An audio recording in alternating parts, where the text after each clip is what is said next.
আসসালামু আলাইকুম প্রিয় শিক্ষার্থীরা, আমি শিরিন সুলতানা চলে আসলাম আমার দেশ কবিতাটির জ্ঞানমূলক প্রশ্ন নিয়ে আলোচনা করতে। জ্ঞানমূলক প্রশ্ন আমাদের হুবহু বইয়ের পাঠ্য বই থেকে আসবে এবং আমরা অনেকগুলো জ্ঞানমূলক প্রশ্ন নিয়ে এসেছি যেটা তোমাদের খুব কাজে লাগবে। দেখো, 1 নম্বরে আছে মায়া কাজল কোন ধরনের রচনা? মায়া কাজল হচ্ছে এক ধরনের কাব্যগ্রন্থ। 2 নম্বর, আমার দেশ কবিতায় বার্তা নিয়ে আসে কে? আমার দেশ কবিতায় বার্তা নিয়ে আসে শান্তির কপোত। কপোত বলতে বোঝাচ্ছি কবুতর। 3 নম্বর, women's federation for world peace crest কোন ধরনের পুরস্কার?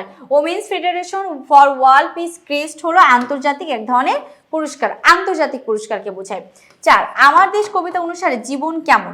আমার দেশ কবিতা অনুসারে জীবন হলো গৌরবময়, কারণ এখানে আমাদের সুখের গল্প আছে, দুঃখের গল্প আছে, ভেঙে পড়ার গল্প আছে। তো ভেঙে পড়া থেকে মানুষ আবার নতুন করে উঠে আসে, সেজন্য কবি এটাকে গৌরবময় জীবন বলেছেন। আচ্ছা, এবার আসি হচ্ছে 5-এ।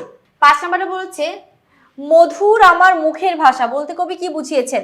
বাংলার মানুষের মুখের ভাষা সুললিত, মানে অনেক সুন্দর, কারণ এই ভাষার জন্য আমরা লড়াই করেছি, জীবন দিয়েছি, সেই কারণে। 6, সূর্য চন্দ্র করে চরণে কর শব্দটি কোন অর্থে ব্যবহৃত হয়েছে? সূর্য চন্দ্র করে চরণে কর শব্দটি হাত অর্থে ব্যবহার করা হয়েছে। 7, সুফিয়া কামালকে কি অভিপ্রায় ভূষিত করা হয়েছে? সুফিয়া কামালকে জননীর সাহসিকা অভিধায় ভূষিত করা হয়েছে। আর সুফিয়া কামালের কবিতায় ভাষা কেমন? সুফিয়া কামালের কবিতায় ভাষা সহজ সরল, ছন্দ সুললিত ও ব্যঞ্জনাময়, একদম সহজ সরল ভাষায় গ্রামীণ পরিবেশ, গ্রাম বাংলা, মানুষ ইত্যাদি নিয়ে তিনি লেখালেখি করেছেন। আচ্ছা, এবার আসি 9-এ।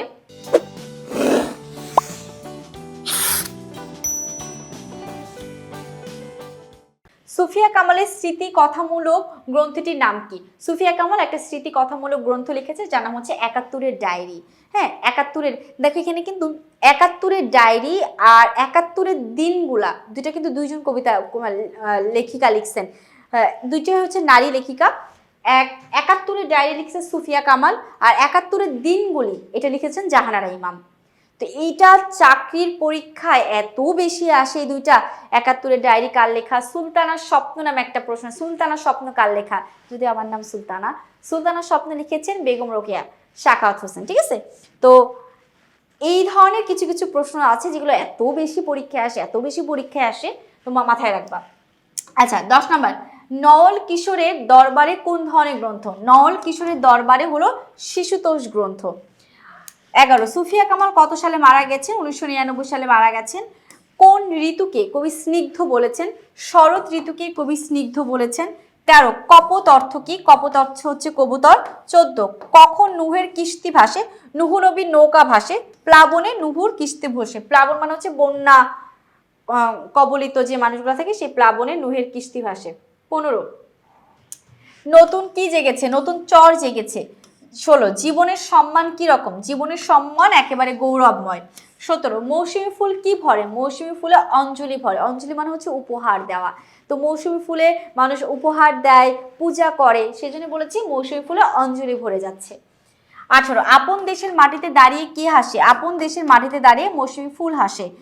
19, লক্ষ প্রাণের ধারা কি পার হয়ে আসে? লক্ষ প্রাণের ধারা কি পার হয়ে আসে?